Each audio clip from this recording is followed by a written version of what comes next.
The next subtopic for chapter 4 is 4.2, Deviation from the Mendelian Inheritance.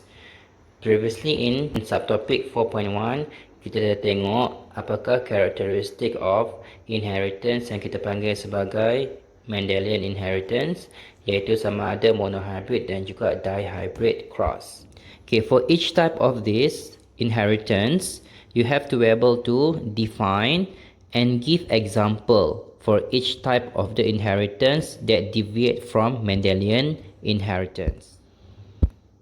Yang pertama, codominant allele. Previously, according to Mendel, allele for each gene, there are only two types, either dominant allele or recessive allele. Tapi sebenarnya, ada lagi jenis allele untuk gene iaitu di mana both allele are dominant. So, codominant allele bermaksud both alleles of a pair are fully expressed in heterozygous condition. According to Mendel, kalau a pair of allele itu adalah heterozygous, yang dominant ataupun salah satu sahaja yang akan express. But in this case, for codominant allele, kalau dia dalam keadaan heterozygous, dua-dua allele tersebut adalah express. Maksudnya phenotype dua-dua allele tersebut kita boleh nampak di dalam individual. For example, human MN blood group. So these are the alleles for MN blood group. So kalau seseorang itu dia punya genotype adalah LM, so dia akan ada blood group M. Kalau ada LN, so blood group orang tersebut akan jadi N. Tetapi kalau genotype have LM and LN, so dia ada dua-dua allele MN blood group, so blood group dia adalah MN. Sepatutnya kalau according to Mendel, only either one of this allele is dominant, the other one must be recessive. Tetapi dalam kes codominant allele, dua-dua allele ini dominant. Allele untuk M dominant, allele untuk N pun dominant.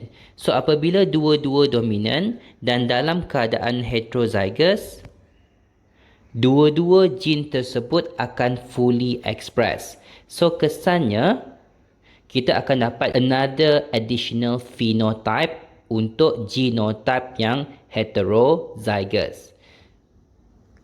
Sebab itulah ada phenotype blood group MN. Dua-dua ada.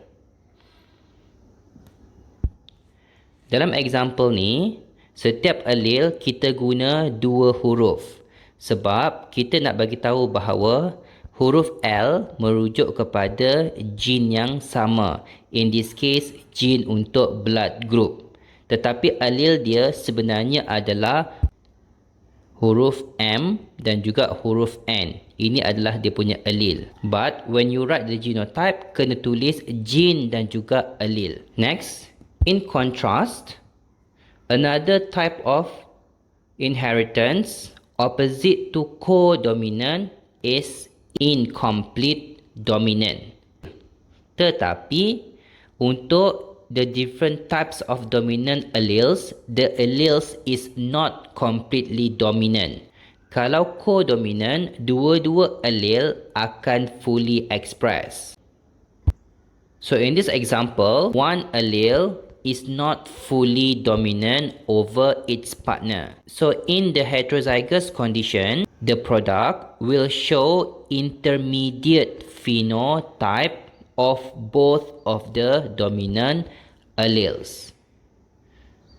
Maksudnya, kalau tengok gambar ni, ada dua allele dominan yang berbeza, iaitu untuk CR dan juga CW. So notice that they still letak the same letter to show that it is the same gene, iaitu C untuk cakap allele itu belongs to color. Tetapi untuk bagi tahu bahawa kedua-dua color tersebut adalah dominant allele, dia akan guna capital letter dan huruf berbeza, iaitu R besar untuk red, W besar untuk white.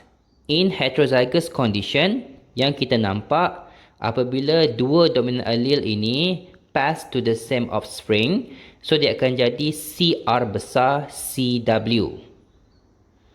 So sama macam cara penulisan heterozygous kalau kes codominant tadi. Tetapi yang membezakan dengan codominant adalah, so kalau codominant tadi ada blood group M, ada allele LM dan juga LN, so phenotype organism tersebut adalah blood group M and. Dua-dua ada, M ada, N pun ada.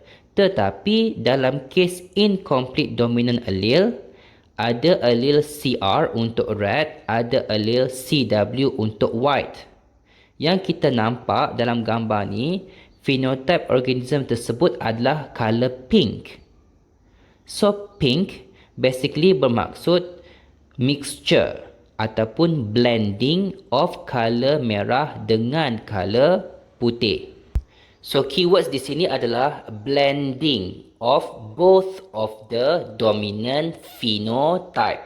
Kalau genotype dia adalah heterozygous. Berbeza dengan kalau allele ini bersifat codominant. So kalau codominant, genotype CRCW, sepatutnya kita akan dapat flower color yang ada color merah dan putih at the same time. Tetapi in this case, yang kita nampak adalah color pink. Maksudnya ada blending of red and white flower color. So itu yang dimasukkan dengan incomplete dominant. In terms of phenotypic ratio, sama macam kalau codominant allele, bila kita buat monohybrid self cross, kita akan dapat ratio 1, 2 dan 1 untuk phenotypic ratio. 1 untuk red color, 2 untuk heterozygous pink color, 1 untuk homozygous white color. Jika nak bandingkan dengan kalau allele ini adalah Mendelian punya inheritance, sepatutnya monohybrid self cross kita akan dapat 3:1, iaitu 3 untuk dominant phenotype, 1 untuk recessive phenotype. So ratio ini adalah penting untuk kita predict sama ada allele tersebut codominant ataupun incomplete dominant, compare dengan Mendelian punya monohybrid inheritance yang sepatutnya nisbah dia 3:1. Next, multiple alleles. So, sebelum ni Mendel cakap setiap satu gene cuma ada 2 jenis allele sahaja, sama ada dominant or recessive allele. But in actuality, yang Mendel tak tahu adalah sebenarnya one gene can have more than 2 alleles.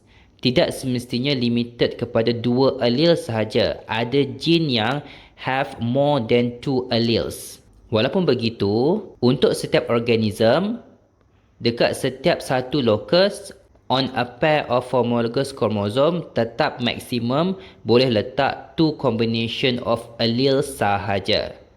Cuma yang kita kata multiple ni adalah merujuk kepada in total dalam population tersebut ada berapa maximum variety of allele untuk satu gene, iaitu more than 2 different variation of alleles for that particular one gene. So example yang aku ingat adalah human ABO blood type. Kalau tadi MN blood group, ini berkenaan dengan ABO blood type. So untuk ABO blood type, yang kita tahu adalah ada orang yang blood O, ada yang blood A, ada yang blood B ataupun ada yang blood AB. So allele-nya adalah untuk blood type A, allele-nya adalah IA. Untuk blood type B, allele dia adalah IB. Untuk O, allele dia adalah I kecil.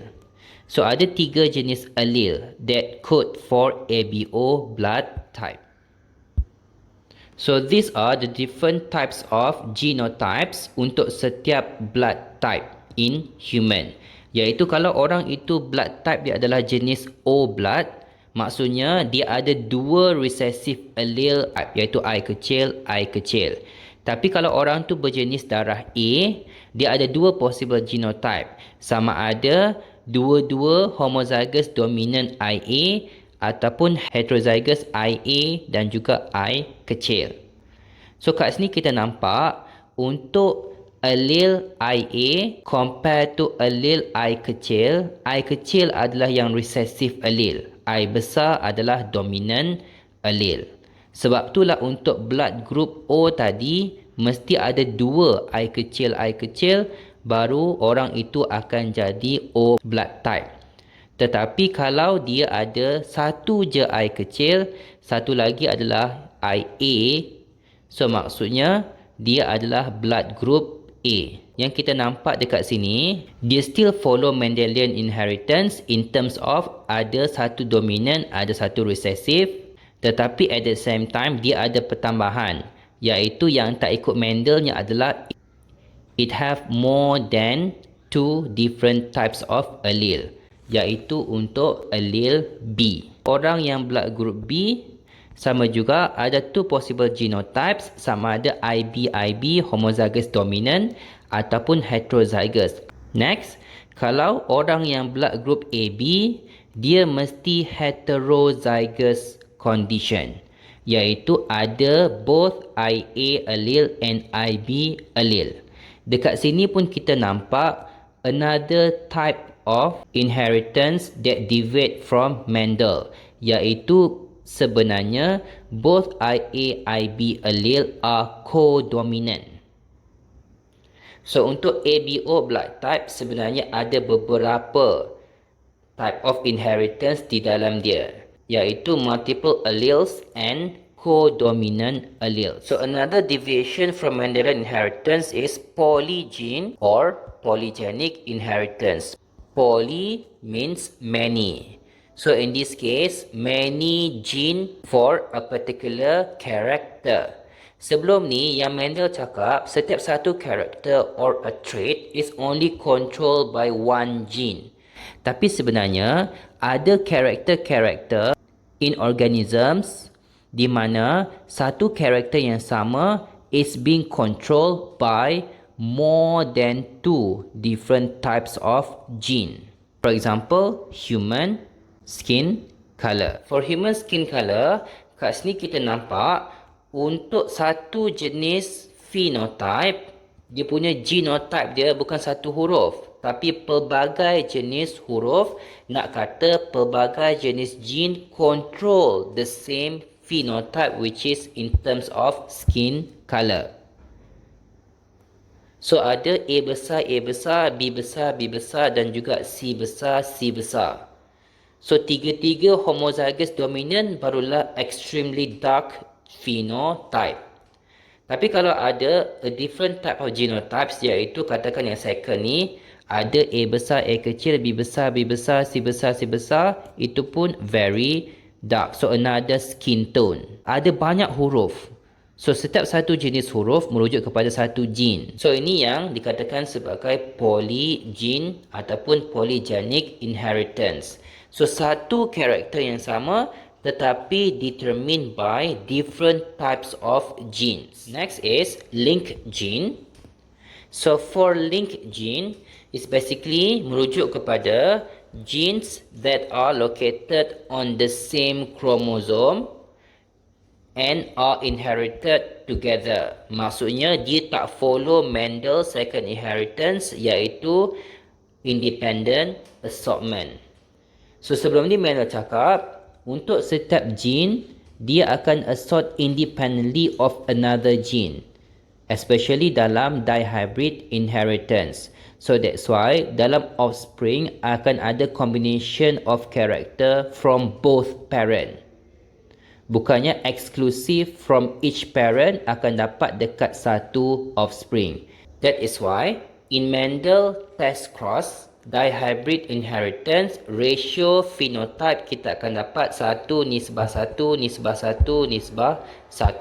iaitu ratio yang pertama yang datang daripada one of the parent punya combination of phenotype. Ratio yang terakhir ni pun sama, the other parent punya combination of phenotype. Tetapi yang ratio yang tengah-tengah ini adalah combination of phenotype from each of the parent. So ini apa yang Mendel cakap. Tetapi akan ada genes lain yang being considered as link gene. Iaitu kenapa dia link, kenapa dia tidak sort independently adalah because those genes present on the same chromosome. Maksudnya, katakan ini kromosom, ada dua genes iaitu genes untuk flower color, satu lagi genes untuk height. So in this case, both of these genes are located on the same chromosome. So kalau dia melekat dekat kromosom yang sama, apabila kromosom ni separate during meiosis, both of these genes will be inherited together. So kalau C dengan T mesti bersama, in terms of phenotypic ratio, it will not be 1 to 1 to 1 to 1. Dia tak ikut Mendel punya phenotypic ratio. Dia akan dapat ratio yang lain. Kalau Mendel punya dihybrid inheritance yang follow independent assortment, setiap gene yang kita nak tengok tersebut adalah located on different chromosome.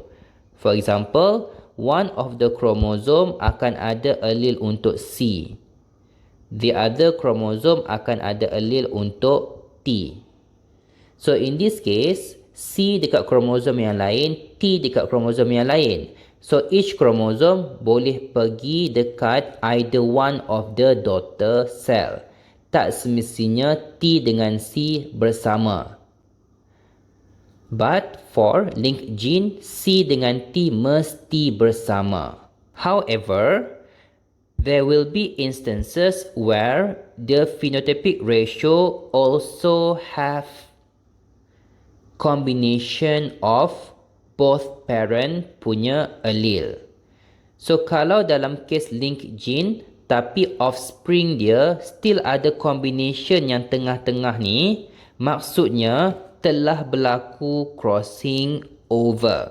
Walaupun C dengan T located on the same chromosome dan sepatutnya wajib inherited together, akan ada instances di mana C dengan T boleh inherited separately, iaitu kalau telah berlakunya proses crossing over, iaitu salah satu daripada gene C atau T itu telah pindah ke the other homologous chromosome.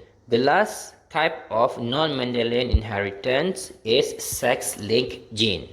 So for sex-linked gene, dia merujuk kepada satu gene sahaja, tetapi gene tersebut always associated with one of the gender, either male or female. Kenapa? Sebab that particular character is located on the sex chromosome. So ada dua sahaja sex chromosome, sama ada kromosom X ataupun kromosom Y. So kalau gene tu berada dekat kromosom Y, maksudnya gene tersebut mesti ada dekat male sahaja. Kita tak akan jumpa dekat female. Tetapi kalau gene tersebut located on X chromosome, maksudnya gene tersebut can be present in male and female. Sebab untuk male, dia punya homologous sex chromosome adalah X and Y. Tapi kalau female, homologous sex chromosome dia adalah XX. So for sex-linked gene, usually melibatkan sex-related disease. And for the sex-related disease, male ataupun lelaki always suffer from the effect of the X-linked genetic disease more often than the female. Sebab apa? Sebab kalau gene tersebut, gene yang ada disease tersebut located on the X chromosome, Dan gene yang disease usually adalah recessive allele. So kalau recessive, untuk perempuan dapat disease tersebut, dia perlukan homozygous recessive for that particular disease punya allele. For example, untuk penyakit hemophilia. So kena ada 2 H kecil on the 2X chromosome, barulah individu tersebut akan dapat hemophilia. Tetapi kalau individu perempuan tersebut dekat X kromosom dia salah satu allele sahaja yang adalah recessive yang disease, satu lagi yang normal, so dalam keadaan heterozygous, yang recessive itu tidak akan express. Maksudnya yang disease tersebut tidak akan express. So in heterozygous condition, female yang ada satu recessive allele disease tersebut akan masih lagi tidak mempunyai penyakit, tetapi dia ada allele. So ini kita panggil sebagai carrier, pembawa sahaja. But kalau male cuma ada satu X, satu lagi adalah Y chromosome. Dan allele disease usually located on the X chromosome.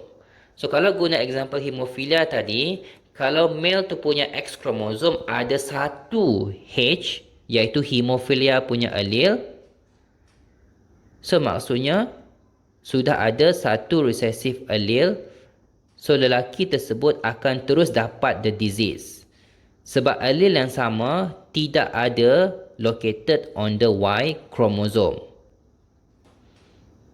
So dia tak boleh jadi heterozygous untuk tolong tutup efek recessive allele tadi.